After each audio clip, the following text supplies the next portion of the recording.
ององค์อาจสร้างประวัติศาสตร์ไว้ให้ยุคสมัยพาวงปิดล้อมออกจากตรงไหพาวงปิดล้อมออกจากตรงไหหรือซาดังกองไก่ไปทั่วโลกานักพบกองพันที่สองเก่งกาเม่นลูกหลานภาษาซาลาวีลาโซนยอมเสียสละบ่ยอมจำนนยอมเสียสละบ่ยอมจำนนขับมางทุกเลคนหนีพ้นจากพวกไพลี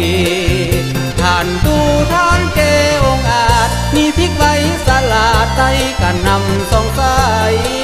นำพาวงญาติ700ตัวปลอดภัยนำพาวงญาติ700ตัวปลอดภัยประวัติการยิ่งใหญ่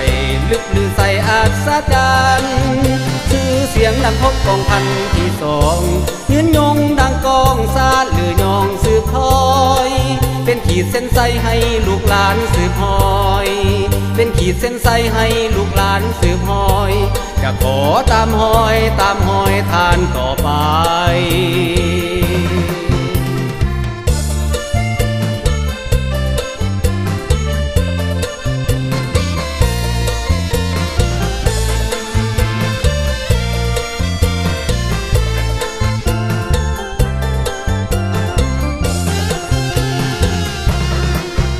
นักพบกองพันที่สององค์อาจสร้างประวัติศาสตร์ไว้ให้ยุคสมัย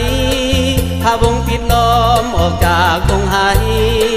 พาวงปิดล้อมออกจากตรงไหหรือซาดังกองไก่ไปทั่วโลกานักพบกองพันที่สองเก่งกาเม่นลูกหลานภาษาซาลาวีลาโซนยอมเสียสละบ่ยอมจำนนยอมเสียสละบ่ยอมจำนนขับมางทุกเลคนหนีพ้นจากพวกไพลีท่านตูท่านเกองอาจมีพริกไว้สลาดไทยกันนำสองสายนำพาวงญาติ700ตัวปลอดภัยนำพาวงญาติ700ตัวปลอดภัยประวัติการยิ่งใหญ่ลึกลือใส่อัศจรรย์ชื่อเสียงดังพบกองพันที่สองยืนยงดังกองซาดหรือยองสืบคอยเป็นขีดเส้นใสให้ลูกหลานสืบหอย